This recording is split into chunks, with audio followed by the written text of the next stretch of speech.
Coming to you live from Darshan Studios, it's Expo 63. I'm your host, Mr. Exposition himself, Citizen Payne.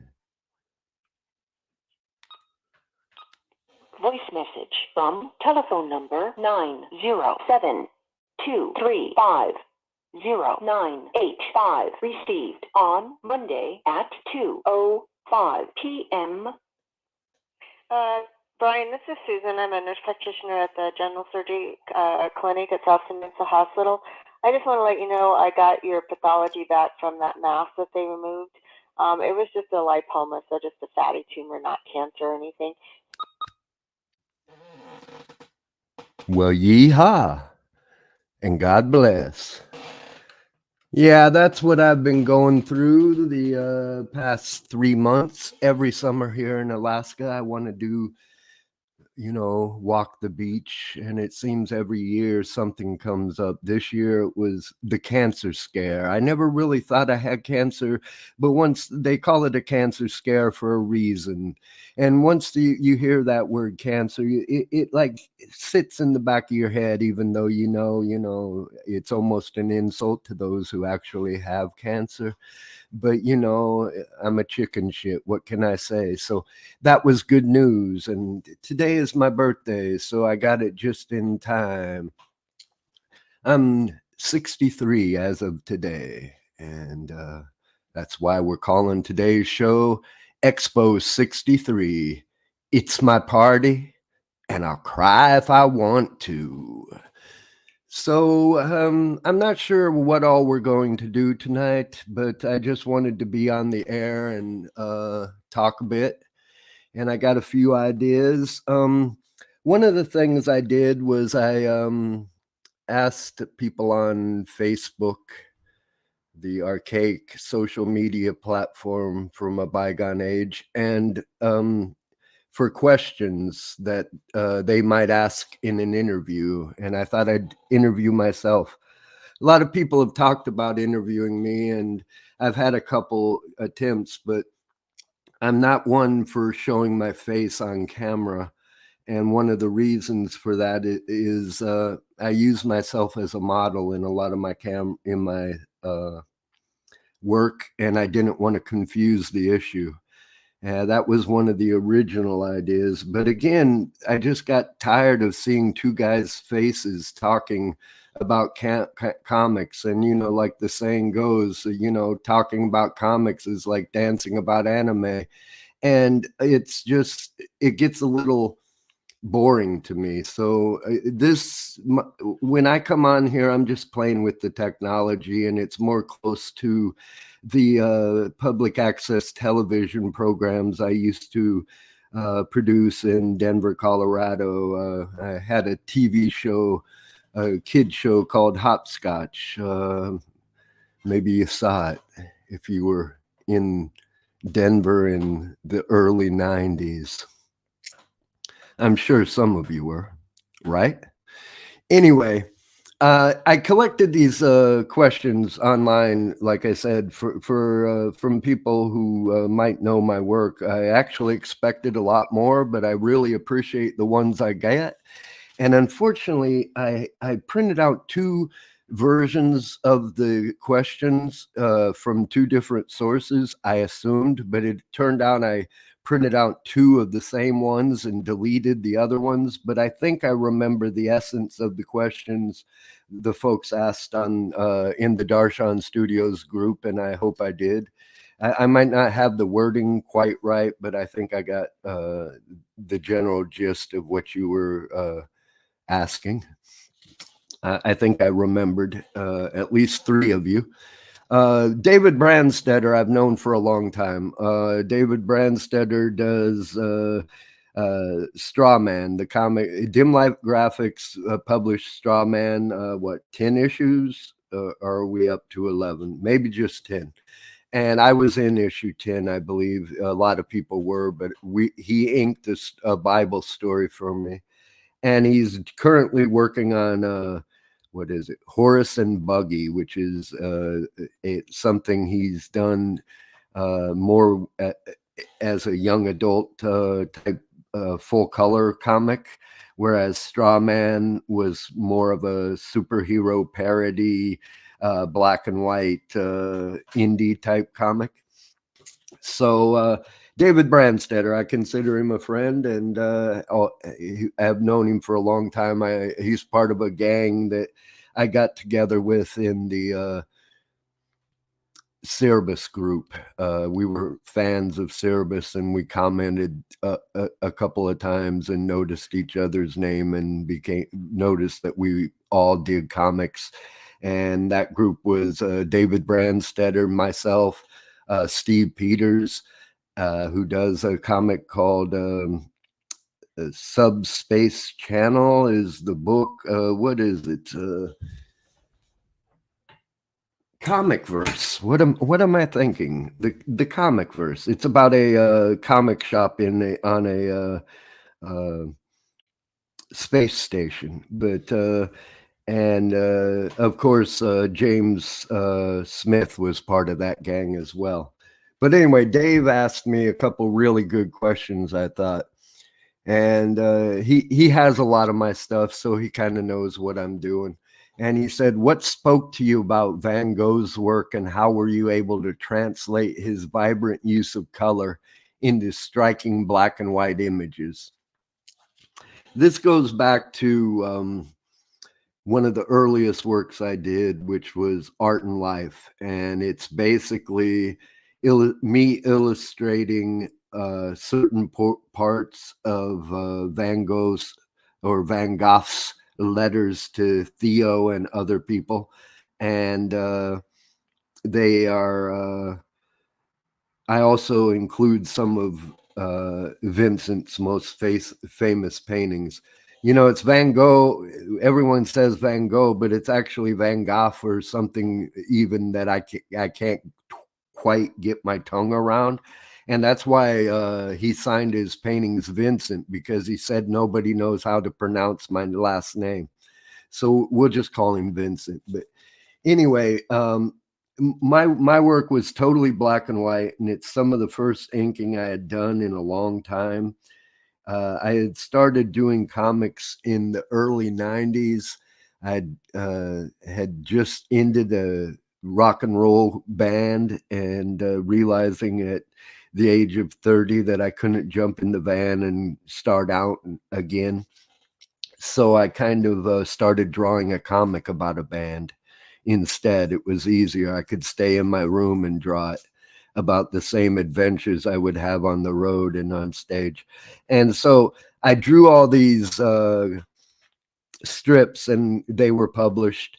And then I published a couple of comic books, Lost Toys, 2 issues in the 93 or so, thereabouts. And then we all know that by 95, distribution had all but fallen apart. Marvel had infamously bought a distributor and made it exclusive for them. And you know, quickly all these, you used to be able to publish a black and white comic and be able to sell it, but quickly there was no distribution for it, and a lot of much better self-publishers went bankrupt during this time. So it just seemed like I wasn't like comics had kind of I had to take a pause. I did mini comics after that, but I mainly got into public access TV at that time, and producing TV programs on public access in Denver, Colorado. But then I started drawing comics again, and I was drawing Warlock Hotel, which is like 100 pages or something, a novella. It's kind of like a mashup between Andy Warhol and Dr. Strange, kind of put them two together. And I was thinking of a friend of theirs who would be kind of like possessed by Vincent or crazy and think he was Vincent. But the more I did research and started reading Vincent's letters, I knew I couldn't, you know, fictionalize it. It was too good as it was. So it became its own thing, this little 20-page, 24-page comic, Art and Life. And that's what to which David refers here. And he says that how was I able to translate his use of color into striking black and white images? And I'm not sure that I did. I really would like to come in and have a colorist at least do the paintings, the panels that actually represent paintings or sketches of Van Gogh's work, which is really what I based a lot of my pen and ink work on, not necessarily the paintings, but the preliminary sketches, which Vincent called cartoons. And I received all these books of Vincent's sketchbooks and letters when my mother-in-law passed.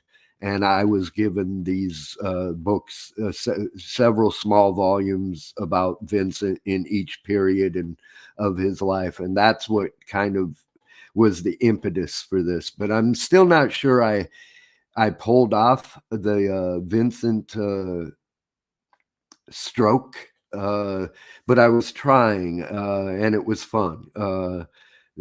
Trying to do Starry, Starry Night in pen and ink when it's such a colorful painting is a challenge. And I appreciate that you thought I was able to at least do it somewhat justice, David. And next, he asked me, I've rubbed shoulders with some of the most influential underground artists. What about their work directly influenced you and your current creative path?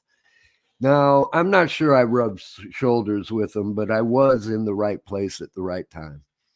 I was in Wicker Park. This is where my band Asphalt Blue used to perform. And I was in Wicker Park when it was transferring from a Latin ghetto barrio to a uptown gentrified swank neighborhood. I was locked into a 2-year lease, so I watched it change dramatically in that time. And this was also the same neighborhood that a lot of cartoonists lived in. If you've ever read Dan Klaus's The Stroll, it's in 8 Ball, The Stroll. It's him walking around, a character who closely resembles him, Dan Klaus at least, walking around a neighborhood in Chicago. That was our neighborhood. Chris Ware lived in the neighborhood. For a brief time, Jessica Abel lived in the same building as I. There was a time where a bunch of us squatted in the Flatiron building on the corner of Milwaukee and North Avenue in Damon. And you weren't supposed to live there, but my band rehearsed in the basement. We had an office on the 3rd floor, and there was about, I don't know, 6 or 7 or 8 of us who lived there. We all knew who lived there after hours. The place was rented to artists as artist studios and band practice space. So this was the neighborhood we lived in. And I also worked at a copy store right across from Earwax, which is where Dan Klaus, Gary Lieb, Terry Laban, and others would gather, and they would draw these 8-page, if you've seen them, I've talked about them before, but you make a 8-page mini comic out of a single sheet of paper. And Dan Klaus, Gary Lieb, and Terry Laban used to do that while they sat and drank coffee and visited each other at Earwax, walk across the street and have me copy these things quite often. So they'd always tell me to make one for myself. So I have several of these, probably one of the better collections of these jam comics that Dan Klaus and Gary Lieb and Terry Laban did back in the early 90s as well. And I also used to, Dan Klaus would come into the copy shop and have me make Xeroxes of his actual pages that he could use to make color guides or in some sort of process in the coloring of My Suicide. I know I did those pages. And he also had an art show at the Earwax coffee shop, which is where they sat across the street from this coffee shop, the coffee shop across the street from the coffee shop where I worked, and which was also in the building where I squatted in an office on the 3rd floor in the early 90s in Wicker Park in Chicago. And so I got to know these guys somewhat. In fact, it was Gary Lieb, the late great, who showed me how to make those 8-page mini comics, although I believe he learned it himself from, if memory serves, from Tom B., who is the guy who did the animation in the Jesus Built My Hot Rod music video for Ministry. I believe that's right. Again, if memory serves. But anyway, these are the guys that I think David's referring to here in this question. And those, how they influenced me was Gary Lieb taught me how to make the 8-page mini comic. And I've made hundreds, if not 1,000 of these things over the years. And then seeing Dan Klaus's pages, the actual physical drawn artist edition page, original art, was the first time I realized how comics were done. And so I was seeing that, yeah, I could maybe try this. I'd always been a frustrated filmmaker and I also, thought visually, but also wrote. So, putting them together was a good thing. So that's how they influenced me. I definitely did a lot of mini comics because of meeting the late great Gary Lieb. He was quite the gent, and Dan Klaus was always more than affable and helpful. And seeing just his pages and how he did his thing made me want to try my hand at it myself.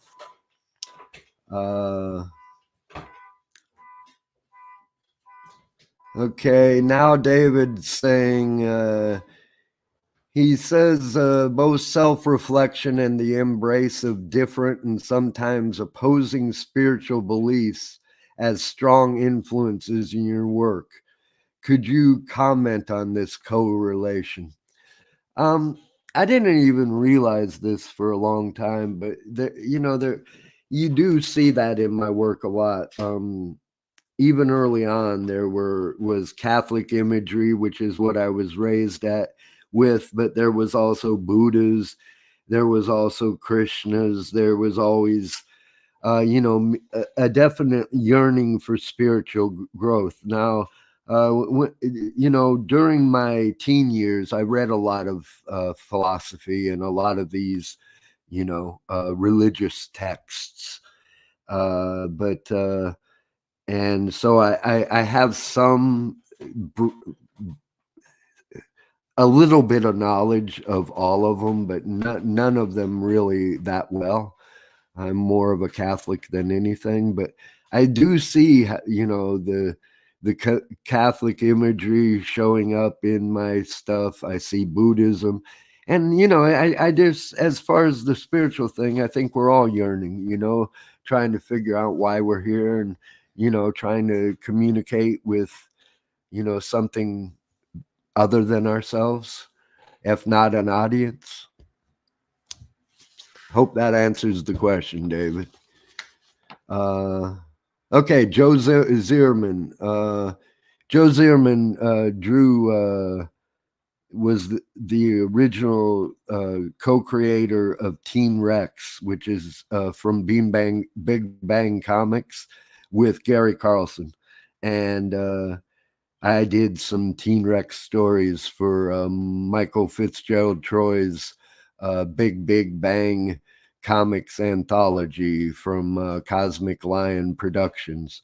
And I was really nervous, even more so than what Gary Carlson would think of the stories, as to what Joe would think of them and whether he would like them.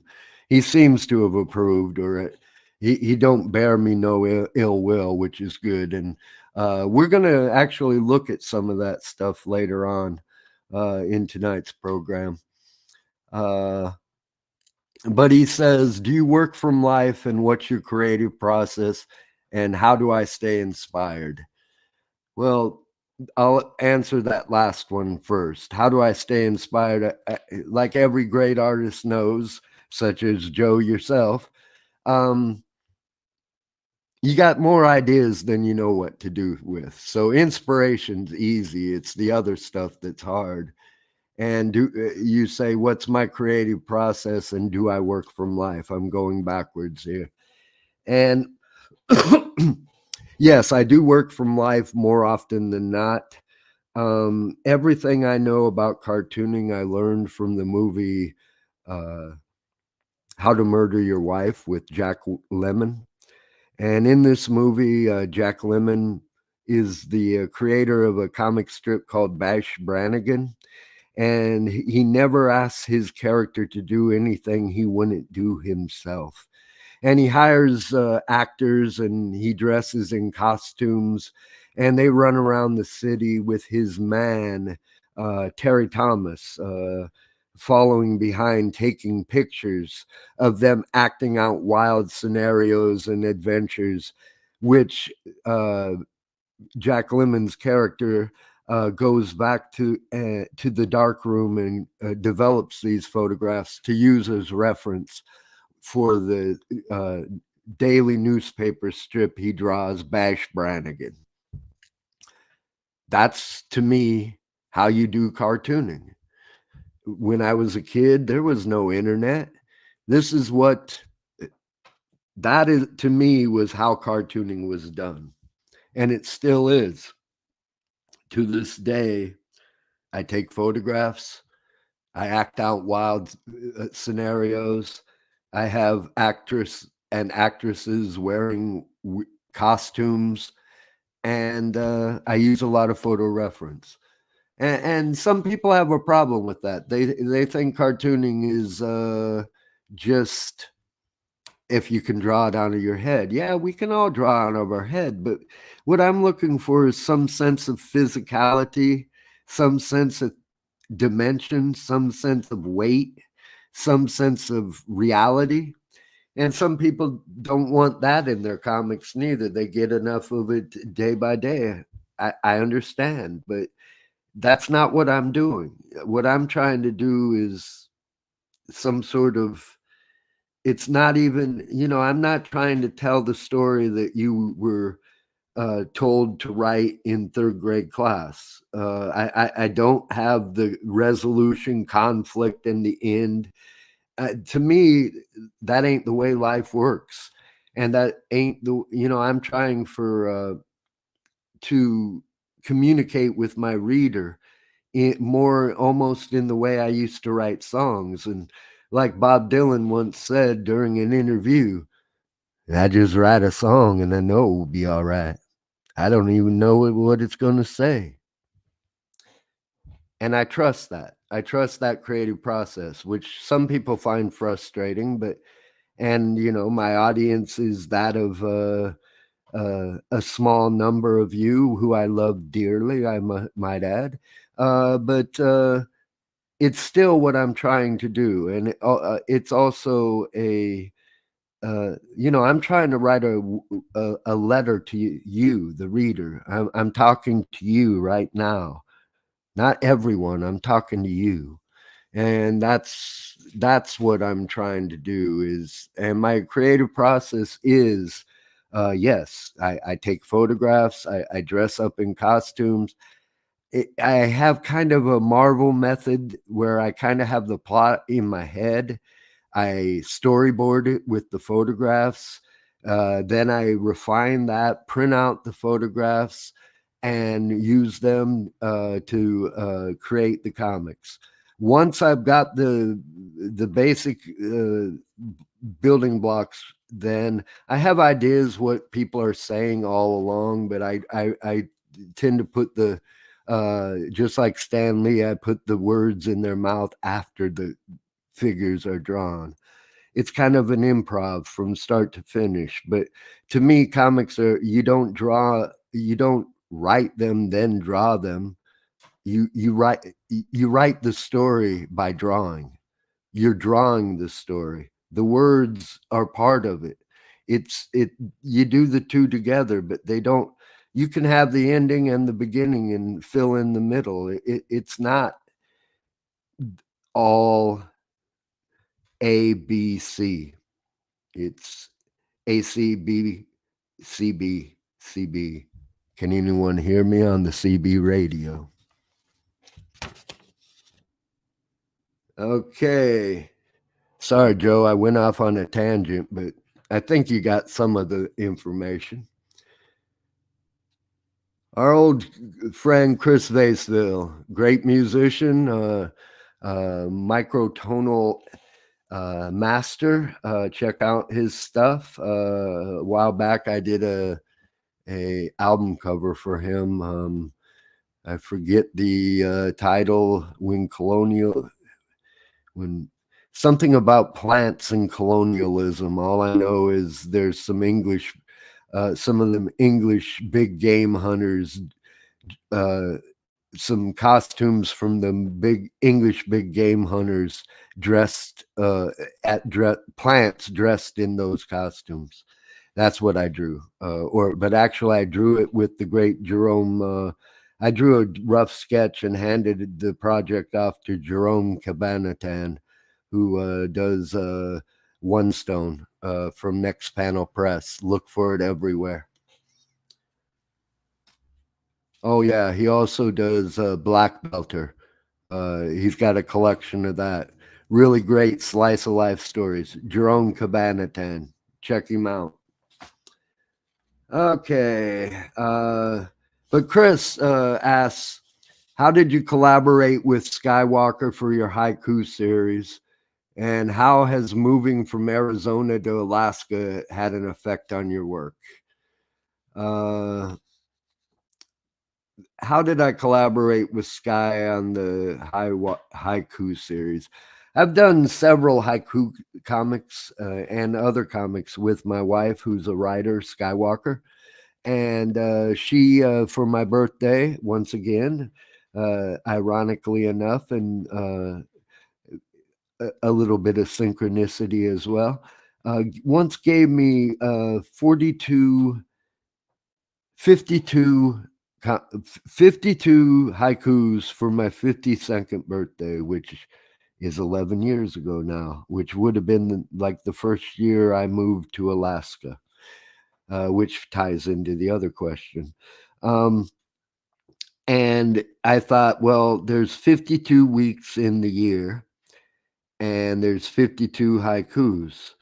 So I drew a comic, one of those 8-page, 1-page comics, one sheet, 8-page comics that I was talking about that Gary Lieb taught me to make. And I did one a week of pretty girls reciting Sky's haikus for 52 weeks. Then at the end of that, for the next birthday, I got 52 more haikus.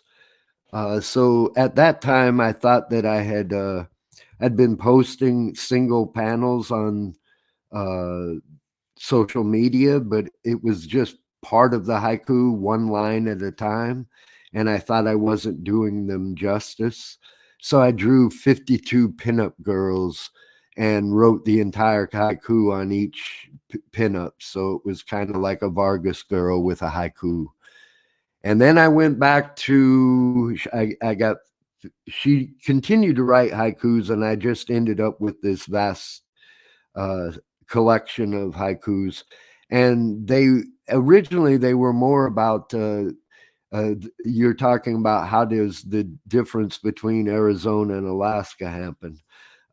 In Arizona, she was writing more nature haikus, more about nature and the desert and water and wildlife. And here it became part of a bigger project, The Ultimate Wonder, which is death. So all her haikus started to be about death.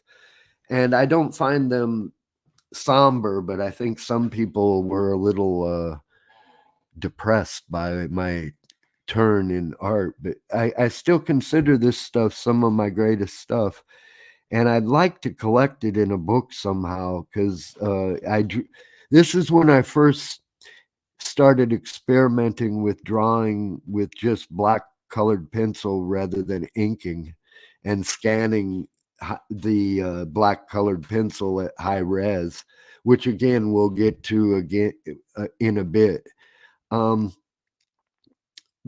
More on that process, but I like all this stuff. There's what, I think 4 to 5 different 52, where I did 52 comics for several years in a row of haikus. And that's how it happened. It was basically a birthday. It was 52 comics, 52 haikus, 52 weeks in a year, 52 years on the planet, and 52 mini comics. That was the original assignment, and I just kept on with it. And I still owe the last 52 comic project, I think, 2 comics, and I still plan to do those at one point.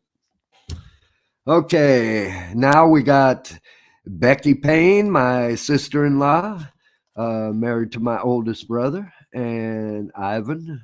They all called, and he called and sang me happy birthday. I should have actually played that. That's what I should have played, rather than my call from the doctor. But that's the call that really meant a lot, even though I loved hearing my brother sing. But I was waiting for that call we started off the show with. So anyway, Becky's wondering, how has your childhood experience affected your work? She's asking that because I've known her since we were kids. She's a girl from the neighborhood back in Iowa, where I was born. And how did my childhood experience affect my work? All my work's affected by where I've lived, but my art itself is affected by not only where I lived in Iowa, but moving from Iowa. Because when I was in Iowa, as the third of 3 brothers, and I was the youngest, and it was a small town and a small neighborhood, and people knew who I was from, as long as I could remember. I went to a school that both my brothers had gone to. So, it was kind of a set thing. So when we moved from that town and I ended up in a large city and not knowing many people, it really affected me and made me turn inward. And the artistic talent I'd always had somewhat, I really turned on that. I relied on that. That became all I had. So I spent a lot of time drawing. And drawing itself, that came from something I did my entire life. I remember in kindergarten drawing no, it was in first grade. I had first grade and second grade, I had the same teacher, and I had drawn in first grade a picture of a house. And where most kids draw the little square with the triangle on top and the curlicue of smoke, I had drawn this house with a dormer window. Basically, it was the house that I grew up looking at across the street. So I drew that house. And the teacher in my second year brought out that picture and showed it, and basically was showing kids that the sky comes down to a horizon. And I'd never really thought about any of that stuff. I just did it naturally. But I kind of thought, well, I suck at math, but I can kind of do this. So I kind of like realized, okay, I can draw a little. So that helped. And then also my brothers drew. Steve, my oldest brother, used to draw great dinosaurs when we were kids. And the Hallberg girls would come over. They were friends of my mother and father's, best friends of my mother and father's, and their parents. And all us kids would sit around and draw around the kitchen table. And these tables, and I remember these girls, they could draw horses, as all the girls seemed to be able to do back then. And but I remember one of them drawing a cup of coffee, and drawing nimbus rays around it and smoke coming out of it. And not only did I think they were like swinging, groovy, hip, mature chicks because they drank coffee, but I remember that drawing and thinking that it was really good. And I drew with these people, and it made me sharpen my chops a little, or at least see how other people did it or want to draw. And it definitely made drawing fun to me, drawing with my brothers, my friends of the family. And then I remember also my brother John and I, but it was him who got us started on this. We'd take out the paper sleeves that vinyl records used to come in, and they would be like blank white paper, and we would cut them. He would cut them open with a razor blade and make one like 11 by 17 sheet of paper. And we had no other paper, so all our records ended up with no sleeves because we would draw on these inner sleeves of the records. And I remember that well. And he used to always draw bands, and he also had a character when he was young called Mohawk, and it was a guy who had a giant mohawk, but he was like a superhero with a mohawk. How many of them are there? He could have made 1,000,000 had he trademarked this. But then the guy, his secret identity, this is my brother John, the secret identity of Mohawk was he would part it down the middle, and he would have really long hair, but he would be bald underneath. Again, how many heavy metal guys have that hairstyle? But back in the 60s, you didn't see that much. So anyway, I remember these characters and drawing with my brothers, and that definitely they were both better drawers than me at the time, and it made me want to be better at drawing. So that's how it affected my work. As for the other, now I had written down these questions, I thought, but I can't find that neither. But I had these questions. I asked them in 2 different places, on my homepage and in a group. And Dean Westerfield, who has a great graphic novel about Ayler, the jazzer, and has done many things with Jeff Garano. I'm totally mutating your name there, Jeff. I'm sorry. But they got Boom, they got Moses, they got what's the caveman book?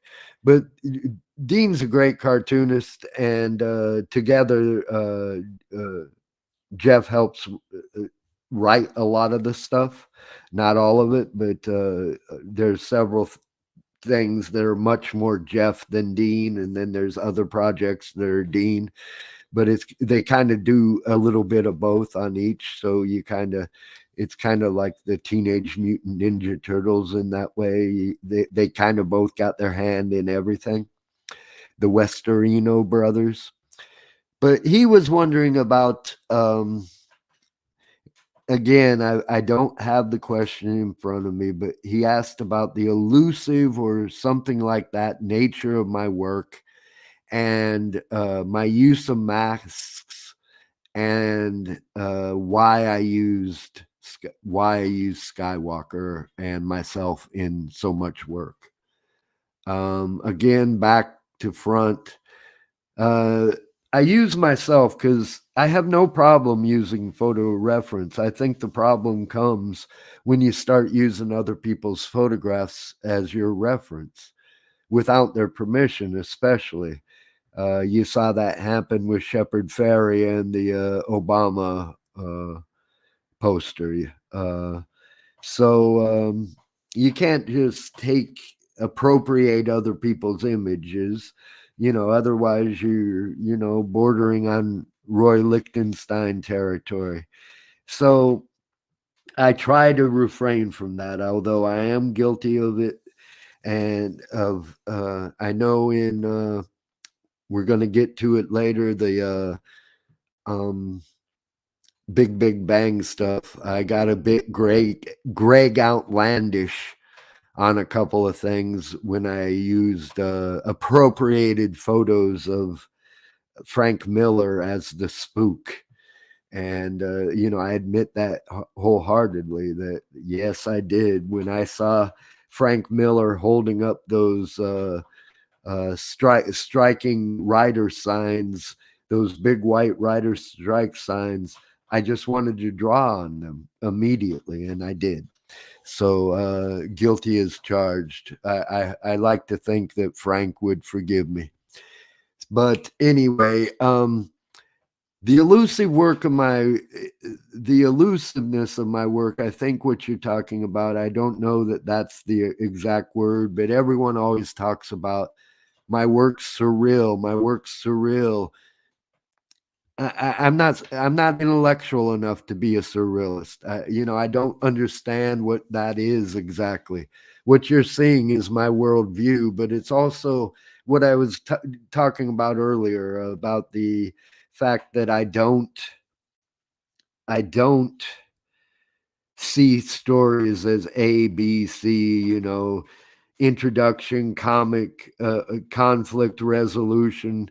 It's not exactly a 3-act play. It ain't the hero's journey. It's something I've been calling peripheral storytelling for years. To me, life comes at you from different angles all at the same time. And, you get impressions. You don't get entire story. You don't get all the facts. You get impressions. I'm trying to create moods. I'm trying to create a sense of reality, I guess, or at least my reality. And it's not surreal. It's just your basic reality. And that's a phone call that I can't answer now because you don't want to really hear me talking on the phone, do you? You'd only hear one side of the conversation, and I'd probably be saying, yeah, uh-huh, yeah. Well, you know how it is. That's the way cookies crumble and mummies mumble. Anyway, the phone has stopped ringing, but anyway, I think that's what people are talking about when they talk about my work being surreal or elusive. Sam J. Royale once said, one random thing after another. And to me, that's kind of what life is. You wake up in the morning, you scratch your head, you shave, you drink some coffee, you think about this, you think about that.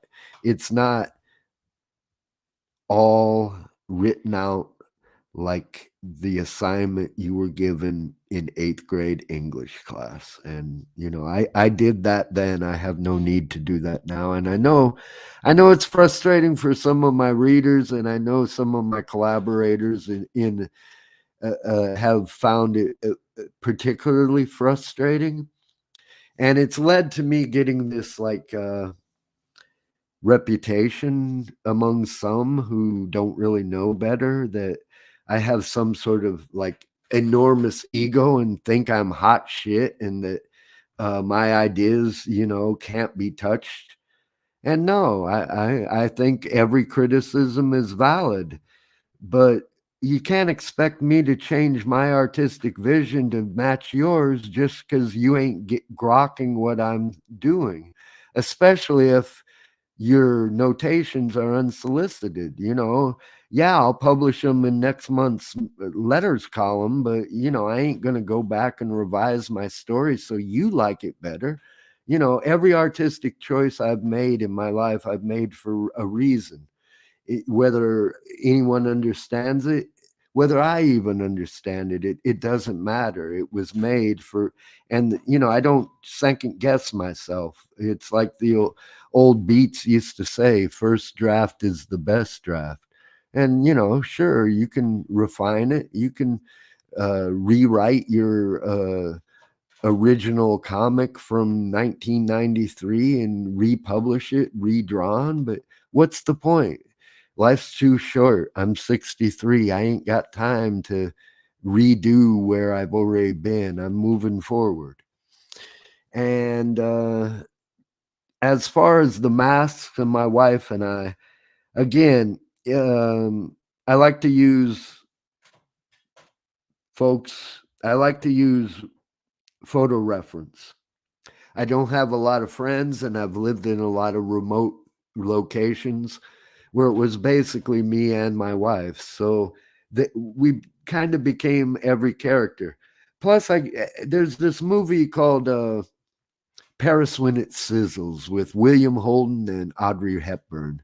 And William Holden is this he's a playwright or a movie script writer, and he's up against a deadline, and he has a script that's due, and the movie company is worried that he ain't going to get it done, so they send a stenographer to his hotel room to help him type up the script.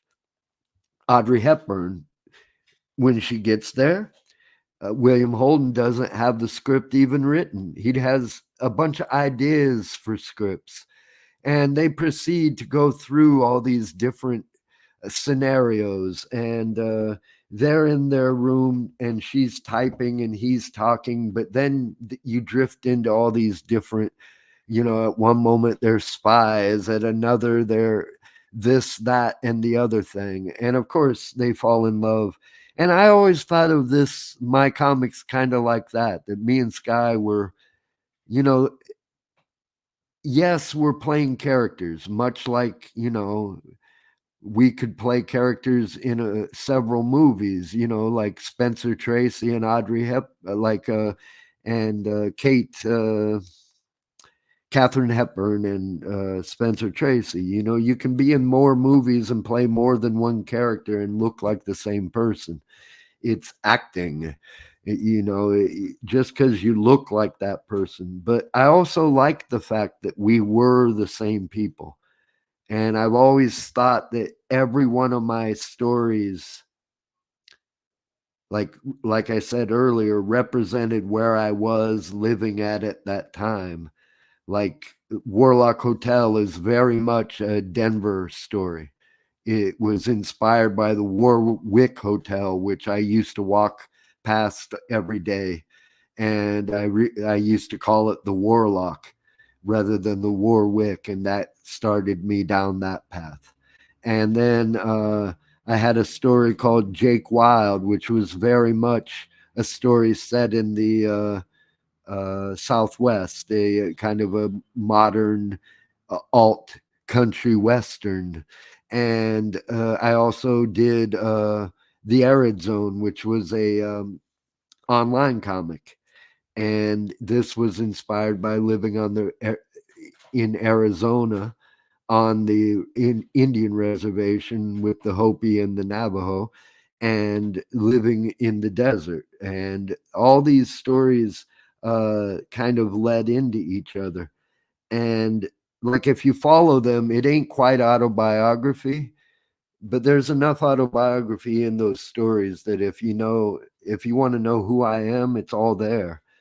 And the reason I started using masks is I realized that people were tired of seeing, and this was confusing people. This Jake Wilde looks a lot like Andy Warlock, doesn't he? And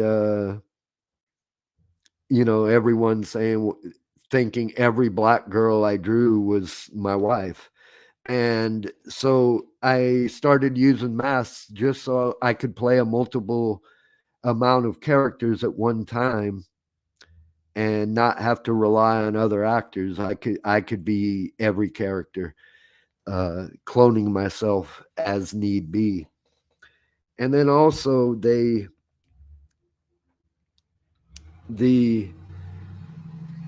back when at the time I started using the masks, there was this it seemed every independent cartoonist I knew was saying, I'm a cartoonist, but I don't like superheroes. And everybody was bad mouthing superheroes. And I can see where it's not your cup of tea. I can see if you're, doing an autobiography of Anais Nin, you get tired of having to say, well, it ain't exactly Batman. But, let's face it, Batman's fun. And Superman was, probably created the industry, or at least held it upon his strong shoulders for a long time. But anyway, I kept hearing all these people bad mouthing superheroes and saying, I don't like superheroes. I hate. So, and I was never that big on superheroes, but I got into comics late, I was a hooligan. By the time I got into comics, really, I was in my mid to late 20s. And by the time I started drawing them, I was in my 30s. So, I have none of that childhood nostalgia or any of that, but I also have no hatred of superheroes. For me, I like, I love Mouse and I love Superman. To me, they're all comics. There's room in my world for both.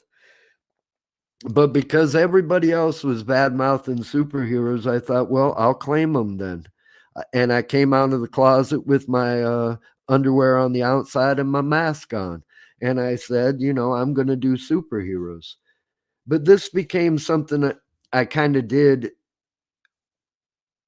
in between other projects. It was kind of like most kids start off, drawing their superhero comics, copying out of the pages of Batman and stuff. I never did any of that. So this was kind of what I was doing.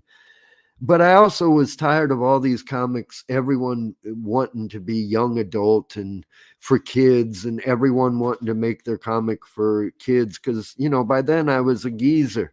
And I wanted geezer comics, but I wanted geezer comics, superhero comics. But I didn't want them to be, the adolescent power fantasy. I just wanted them. There was a documentary about the guy who dressed up as Superman, and he out in Hollywood. And he used to walk around on Hollywood Boulevard and have pictures taken with him, and that's how he made a living. But they showed a picture of him at home vacuuming his carpet, and he was wearing his Superman outfit while he was vacuuming the carpet. And I thought, that's the comic I want, the superhero guy vacuuming his carpet.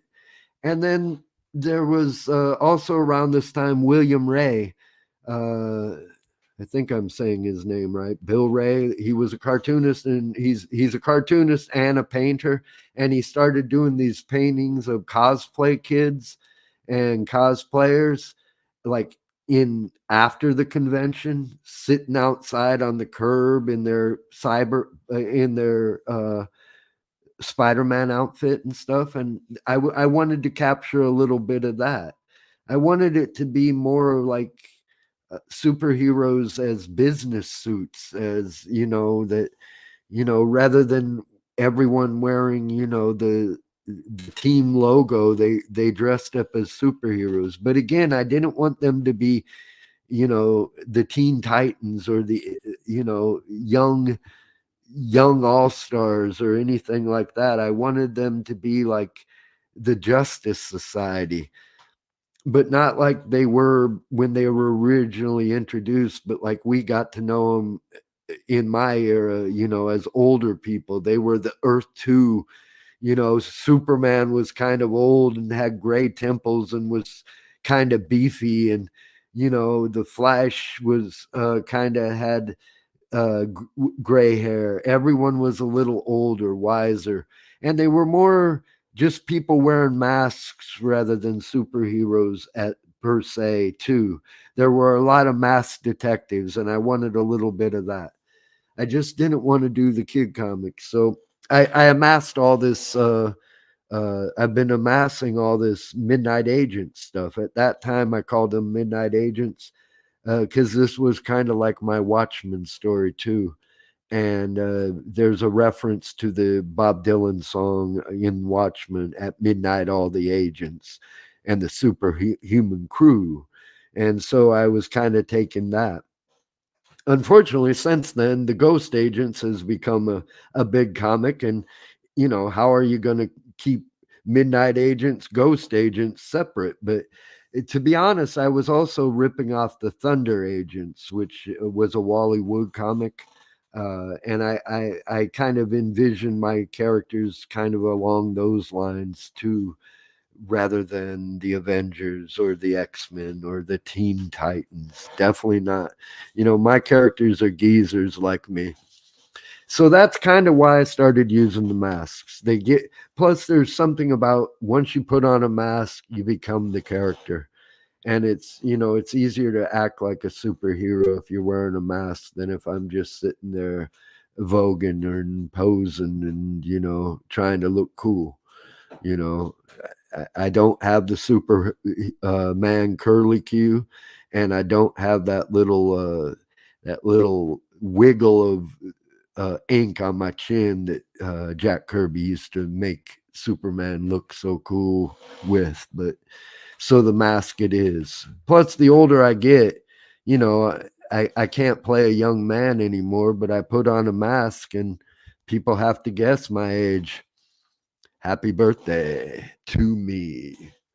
So anyway, I think that's pretty much the oh, I had one more question from Shelley Gray over in Ireland. Shelley was also a girl I went to high school with, and she asked me how my high school experience affected my art. Um, High school was where I first Rick Lundeen. I used to go to uh, Rich South High School and South Campus, Richton Park, Rich South Campus High School, and I would I took all the art classes there. Miss Reamer, Miss Rammer, Miss Maddich Reamer North. She was the same teacher, but her name changed depending on what year I was in high school. But I was in every class she taught, and a couple others the other teachers taught. But Miss North really had a lot of effect on me. She not only taught watercolor, which is the only paint I really know anything about, and I know very little, but what I know about it, I know from her. But the thing that she really taught me was contour drawing. And she did these things where we would draw just with one line. And I use that a lot still to this day. And I did from that moment on. That's one thing that Mrs. North taught me that I put to good use. Was this contour drawing, which kind of led to cartooning somewhat. And but I also went in the afternoons. I would go to a career center, a vocational school, Sauk Area Career Center, and I took commercial art there. And Mrs. Levy taught me all about, I mean, much of what I know still to this day and used in my work experience came from that class too. Learning about how to do printing, mechanicals, Ruby Lith, all the stuff that we used to use back in the day before everything became computers, and stuff that would take days you can do with a click of a couple buttons. But I learned a lot of that stuff in high school as well, and I use that still to this day in my cartoon work.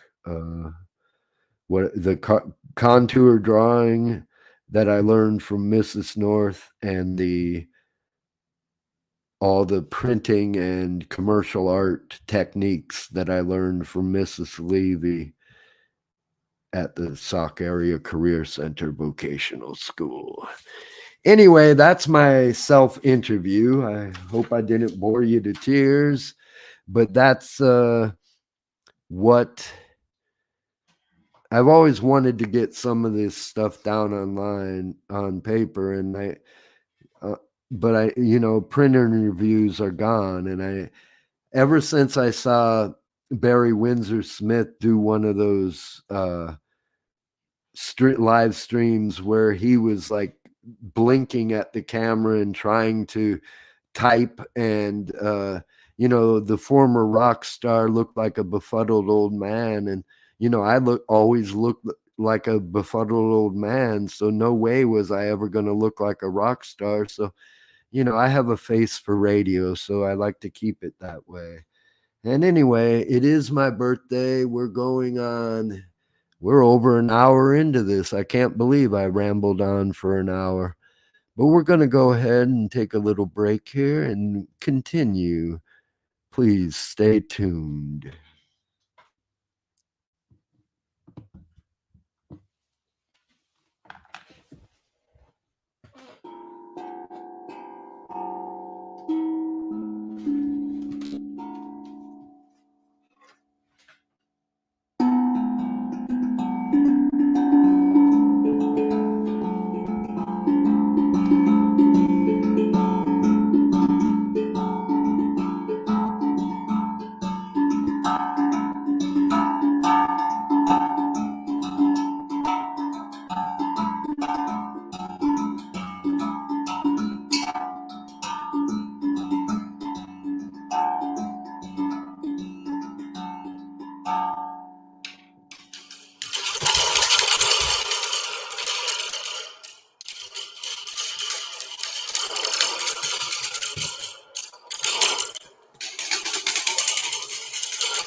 Hello again.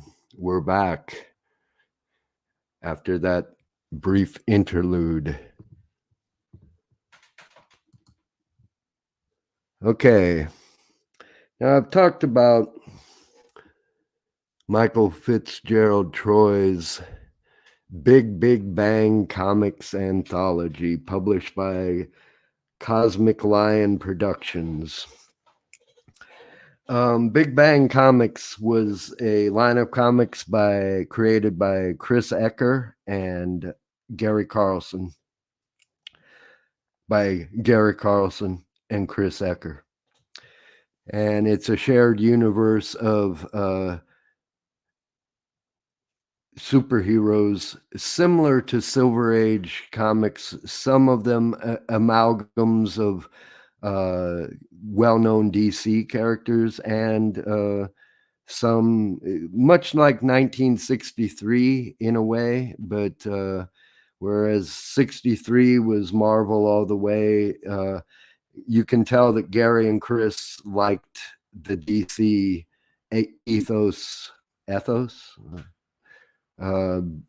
better, and they went for that. And somehow Michael Fitzgerald Troy got talked Gary Carlson into allowing all of him and his friends to play in that universe and publish a giant size anthology volume of pinups and stories.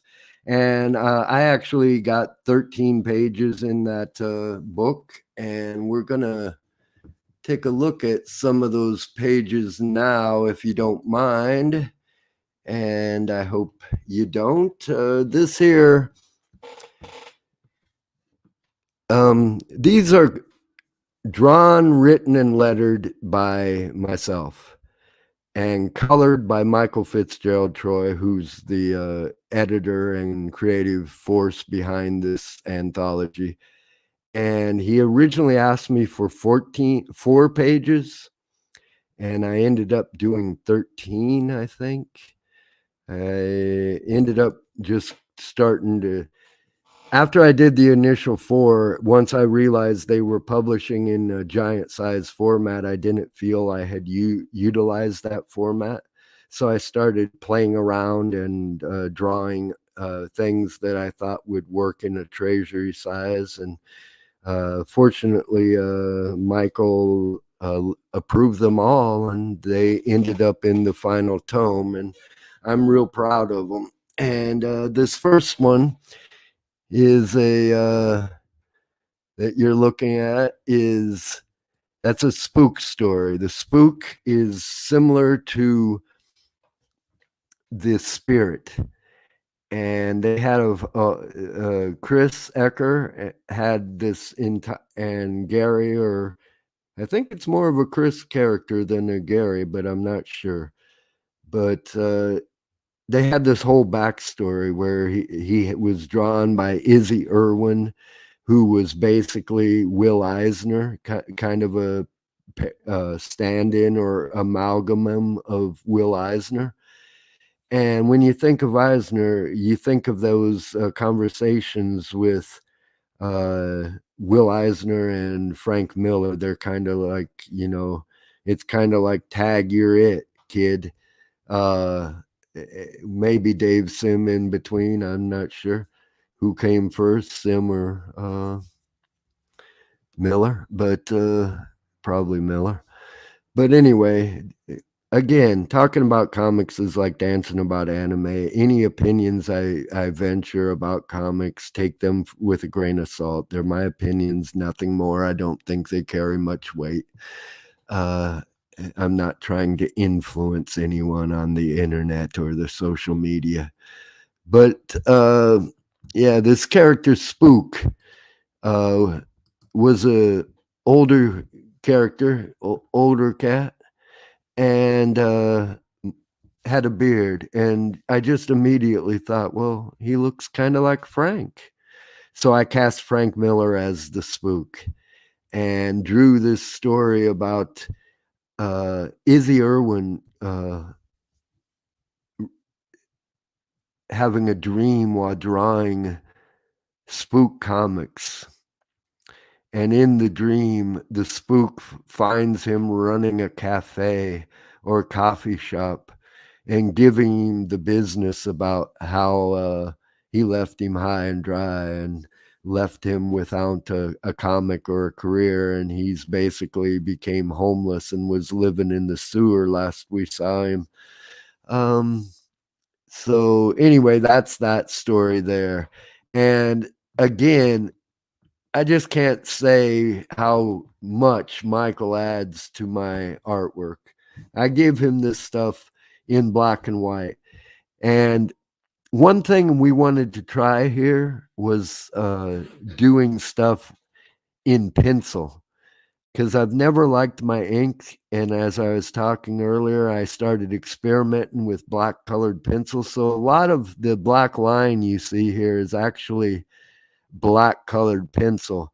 Although I sometimes add a little ink for dark blacks and stuff, but a lot of this is colored pencil. The lettering is ink, of course, but and I really liked that in this book, me and Michael had like kind of, we were definitely pushing each other. And if you look at some of the stuff that Michael adds, like the shadows on the under the hat there in that second panel, and the on the hands there under the fingers, that's all Michael. That ain't me. That's him. This is us being better, the two of us being better than the sum of our parts.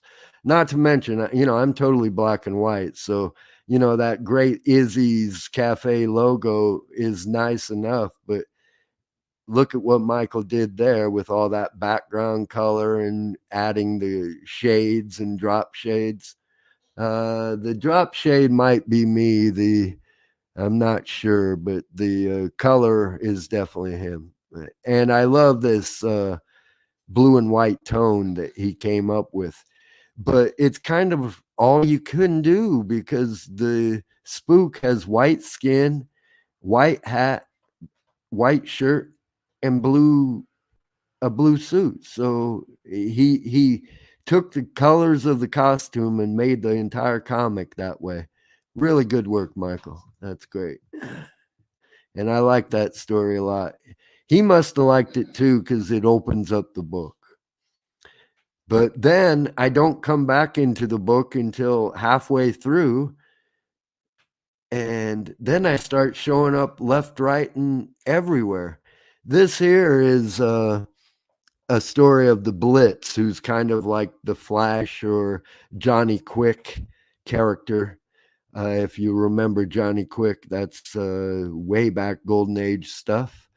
But the Blitz, what the conceit in this story is that the Blitz is teaching us how to dance the quick step, and that white path that you see wandering through the page like a panel border is actually meant to be the word balloon being stretched as he moves fast throughout the page, dancing the quick step. And those in the in that balloon is the actual instructions on how to dance the quick step. So you're in a perfect world, you can look at this page and learn how to dance the quick step as well.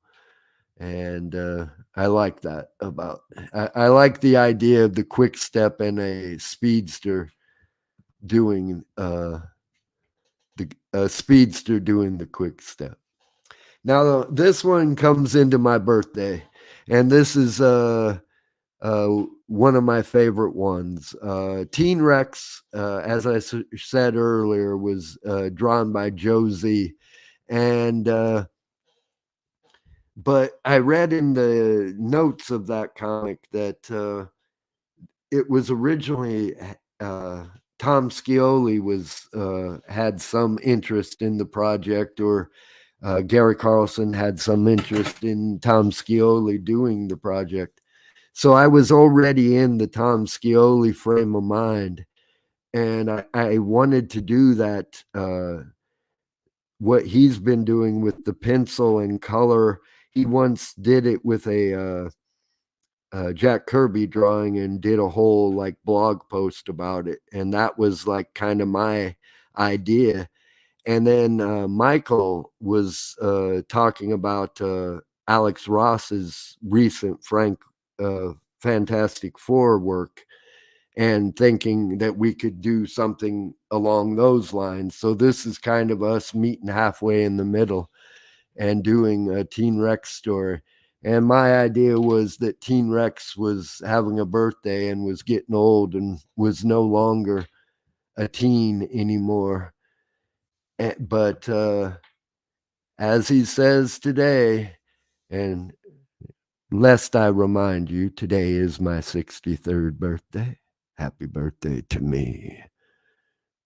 So anyway, in this story, Teen Rex comes in and is asked, how do you intend to celebrate your birthday, youngling? Today you are a man. And Teen Rex answers, I may be getting long in the tooth, but I'm still the last of the dino men, and some things just never get old. And then Teen Rex turns from his teen self into a Tyrannosaurus Rex, which, sounds like fun. I plan to do that at the end of tonight's program. Stay tuned. And again, Michael just kills on the colors here. Look at that candy colored sky there in the Teen Rex. And then look at the Tyrannosaurus and the transformation, which of course owes a lot to the Bill Bixby Hulk show. What I also like here is that I telegraphed the next story in this, if you can see down here in the bottom left-hand corner, I telegraphed the next story in this screen here. I don't know if anyone noticed that. Like I say, I usually have 1,000 things going on the pages that only I recognize. But if you see there, right there in that screen is the Ancient Mariner. So we basically go from that story right into this story. And the Ancient Mariner is the Aquaman, the Namor the Submariner. And this title, No More the Ancient Mariner, that's a song title by Peter Hamill. And I think he's riffing on Namor with No More. Namor the Submariner, No More the Ancient Mariner. But again, this is tied in with the companion piece to that Teen Rex story. And this Imperium Neptuni Regis, the Empire of Neptune, King Neptune, the Empire of King Neptune compels you, something like that. That's something that they that there's like certificates that sailors get that have that written on it. That's where I got that that wording. And then here we have the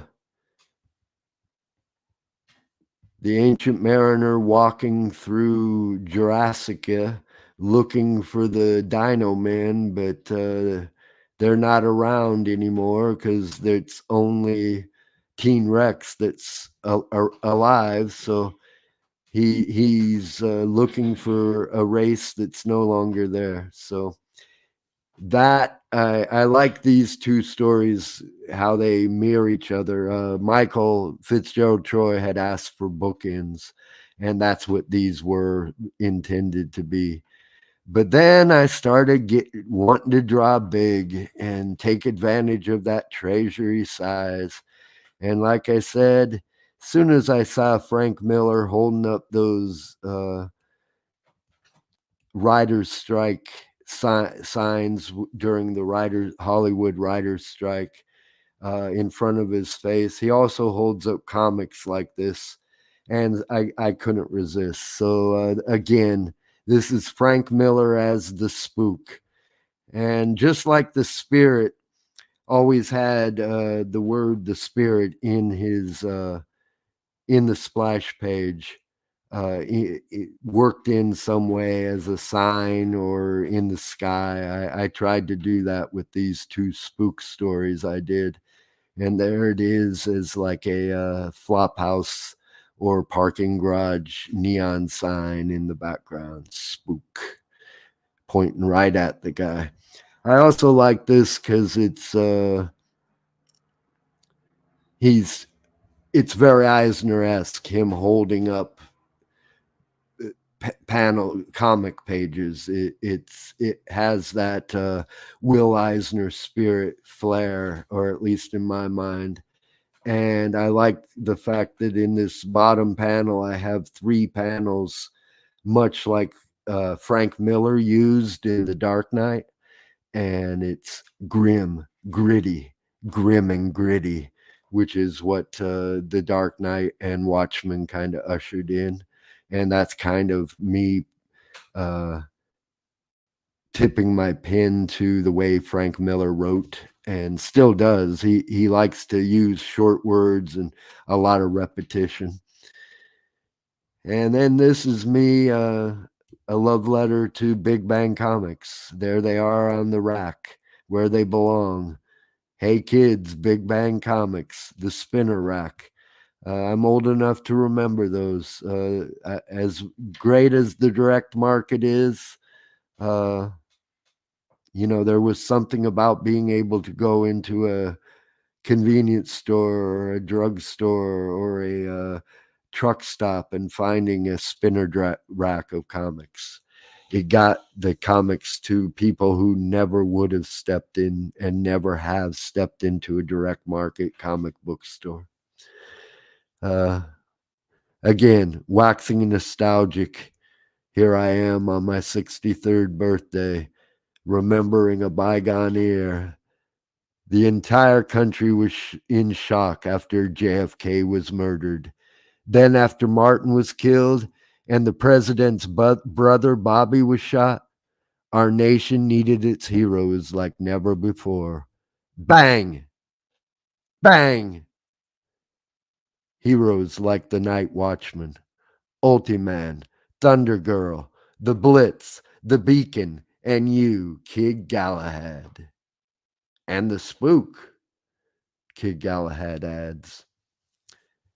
That's my love letter to Big Bang Comics, and the Big Bang Comics anthology from Cosmic Lion Productions was Michael Fitzgerald Troy's love letter to Garrett Carlson and Chris Ecker's shared universe, and this was my contribution to that.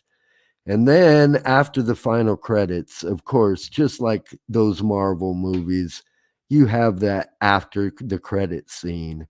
And yet another Teen Rex story. This is Jiraxia's son. Jiraxia is the undersea kingdom that Teen Rex rules in his father's absence. And this is Moray Talbert, and Bubbles, the monkey, going to visit Jiraxia's son, Teen Rex, on his birthday, which ties into the other two-page stories. So together, this becomes one 7-page story if you read it all at once in correct order. But I like that I'm after the credits here, and all of a sudden Jiraxia's son comes up. And this here, I had read an interview where Archie Goodwin was talking to Dave Sim about tapestry comics, whereas if they don't tell a story, they're just tapestries. And I like the idea of a tapestry page. This was me trying to draw a comic book tapestry. And I still like that page a lot. And I also like the mad manga kind of face I gave Teen Rex in that shot there on the right. And then here we have Teen Rex in his Tyrannosaurus Rex form, chasing Bubbles into the ocean. And as Moray says, sea monkeys and dinosaurs and clones. Oh my, it's going to be that kind of party. Again, this is from Big Bang Comics, and I can't stress enough how great Michael did on the coloring here. Some really nice stuff here. And what I like here is if you look at this last panel, again, I was talking about how a lot of this is just pencil. The monkey there, that's all just black colored pencil, not ink. And if you notice on Moray's belly underneath that her logo on her chest, there's a little slight move of me rubbing the pencil on the paper side, using the side of the paper pencil. I really like that. I did that also in this other, it's, yeah, in the cape there. I like that as well. But anyway, again, this is me celebrating my birthday. And this is 13 pages of 30 that Michael Fitzgerald Troy has colored for me and has been published for the most part. We're still working on a couple of things, and hopefully we'll have some new stuff for you soon. But that's that. Big bang. Gotta love it. The universe is ever expanding.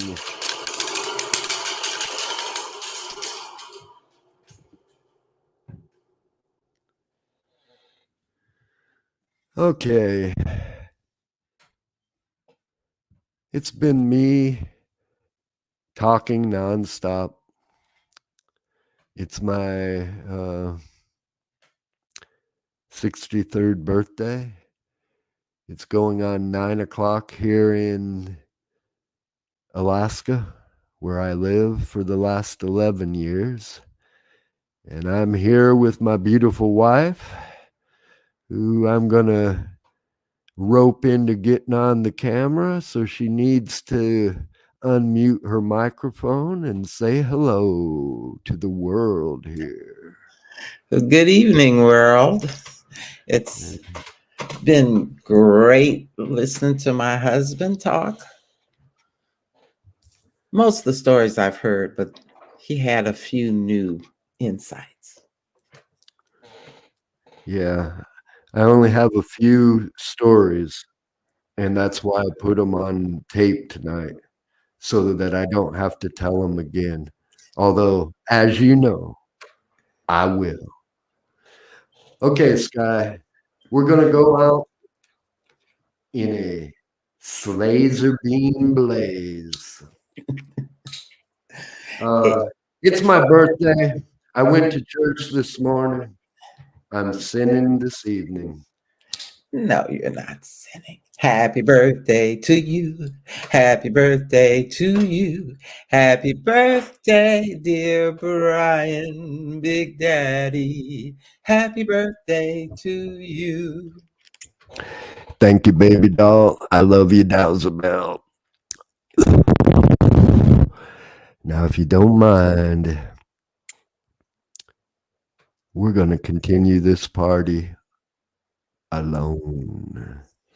We'll see you in the funny papers. Until next time. Thanks, Zinc.